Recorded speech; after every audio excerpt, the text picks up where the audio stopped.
Para perwira dan tentara militer Israel menjalani kehidupan yang sangat berat, di mana mereka memikul dua peran sekaligus, yaitu sebagai prajurit di siang hari dan sebagai ayah atau kepala keluarga di malam hari.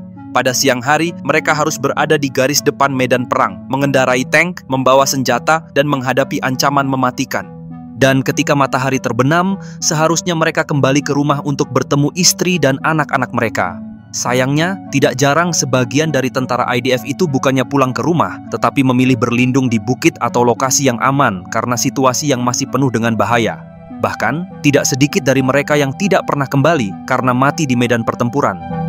Kehidupan yang penuh tekanan ini bukan hanya berlangsung sehari dua hari, tetapi terus berulang setiap hari. Bahkan, hal ini telah berlangsung selama lebih dari 1 tahun sejak perjuangan sengit yang dilancarkan oleh Hamas pada tanggal 7 Oktober tahun 2023. Kombinasi antara kelelahan fisik, tekanan emosional, dan ketegangan perang yang terus-menerus ini menjadi alasan utama mengapa banyak perwira dan prajurit IDF akhirnya memilih untuk mengundurkan diri. Bagi mereka, beban menjalani dua kehidupan sebagai pelindung negara dan kepala keluarga telah melampaui batas kemampuan manusia. Ari Kraus, seorang anggota cadangan dari Brigade Golan yang elit dalam militer Israel, menceritakan pengalaman pahitnya selama bertugas. Dulunya saya memiliki karir di bidang teknologi tinggi dan kehidupan keluarga yang stabil. Saya harus berjuang untuk menjaga keseimbangan di antara keduanya, ujar Ari yang menghabiskan 4 bulan di garis depan melawan Hamas. Namun, kini saya harus menerima kenyataan bahwa saya sering menghilang selama berminggu-minggu, bahkan berbulan-bulan, tanpa kejelasan kapan ini akan berakhir. Kisah Ari Kraus bukanlah satu-satunya. Di sana terdapat sekitar 80.000 tentara cadangan Israel yang menghadapi situasi yang serupa. Mereka terpaksa meninggalkan pekerjaan, keluarga, dan kehidupan normal mereka untuk bergabung dalam pertempuran di Gaza dan Lebanon. Dari total populasi Israel yang berjumlah 9,7 juta, terdapat sekitar 350.000 personel militer yang terdaftar. Namun, tidak semua siap untuk bertugas. Banyak dari mereka mengalami trauma akibat perang yang berkepanjangan.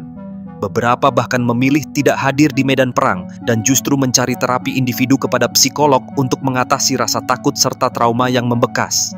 Menurut sebuah studi oleh Institut Demokrasi Israel di Yerusalem, sebelum tanggal 7 Oktober tahun 2023, jumlah personel militer yang tidak hadir hanya sekitar 3.200 orang.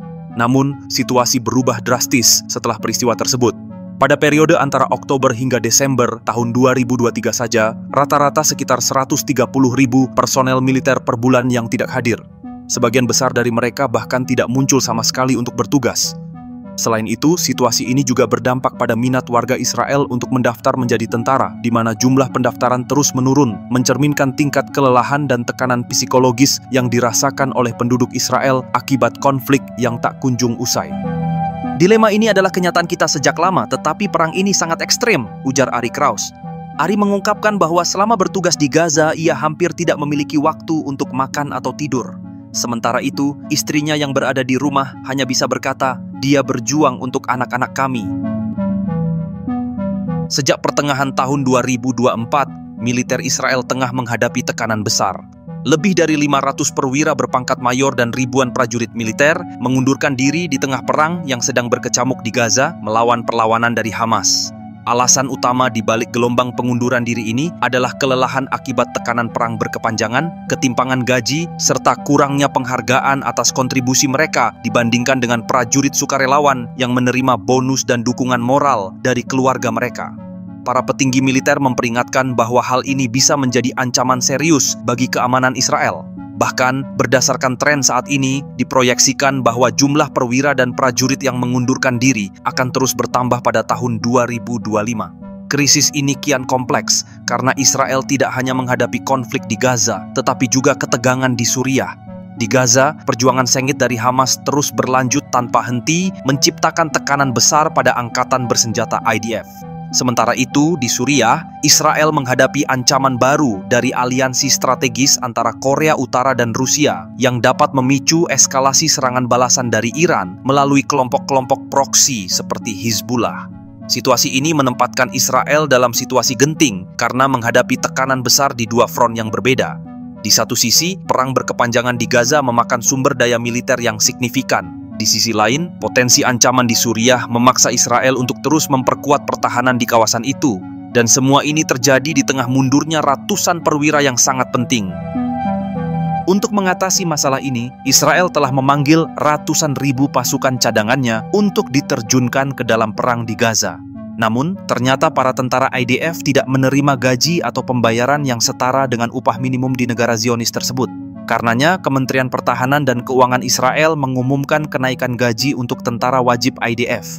Pada mulanya IDF memiliki 4 tingkat pembayaran untuk tentara, di mana pasukan di unit garis depan menerima gaji tertinggi sebesar 2.032 shekel atau sekitar Rp7.900.000 per bulan. Pasukan di unit tempur lainnya menerima gaji sekitar 1.642 shekel atau sekitar 6,4 juta rupiah. Tentara di unit pendukung tempur menerima 1.195 shekel atau sekitar 6.400.000 rupiah. Sedangkan tentara di unit administratif menerima 823 shekel atau 3.200.000 rupiah. Dengan kenaikan gaji baru, pasukan garis depan akan menerima gaji sekitar 3.000 shekel atau sekitar 11.900.000 rupiah. Pasukan tempur akan menerima 2.463 shekel atau berkisar 9.600.000 rupiah. Pendukung tempur akan menerima 1.793 shekel atau sekitar 7 juta rupiah. Sedangkan tentara administratif akan menerima 1.235 shekel, sekitar 4.800.000 rupiah setiap bulannya. Meskipun ada kenaikan ini, gaji yang diterima tetap tergolong sedikit jika dibandingkan dengan risiko besar yang mereka hadapi di medan perang. Seorang prajurit menghadapi kemungkinan cacat permanen atau bahkan kehilangan nyawa yang tidak sebanding dengan kompensasi yang diberikan. Inilah salah satu alasan mengapa banyak tentara memilih untuk mengundurkan diri. Mereka merasa bahwa pengorbanan fisik, mental, dan emosional mereka tidak dihargai secara memadai. Alasan lain di balik mundurnya perwira mayor dan personel militer di Israel adalah kurangnya penghargaan atas kontribusi mereka. Prajurit sukarelawan menerima pengakuan publik, bonus yang besar, dan dukungan keluarga, sementara perwira karir bekerja dalam kondisi yang sama, tetapi dengan penghargaan yang minim. Mereka merasa bahwa kontribusi mereka dalam operasi militer tidak mendapatkan pengakuan yang layak di publik. Sementara prajurit sukarelawan seringkali diakui dan dihargai atas jasa mereka, perwira mayor merasa kurang dihargai meskipun mereka berperan penting dalam strategi dan pelaksanaan operasi. Hal ini dapat berupa kurangnya penghargaan formal seperti medali atau penghargaan lainnya yang diberikan kepada perwira karir yang telah menunjukkan kinerja luar biasa. Kurangnya dukungan bagi keluarga perwira juga menjadi faktor penting. Anak-anak dan keluarga prajurit sukarelawan seringkali mendapatkan dukungan dan pengakuan di masyarakat, sementara keluarga perwira karir tidak mendapatkan perlakuan yang sama, yang menambah beban psikologis bagi perwira.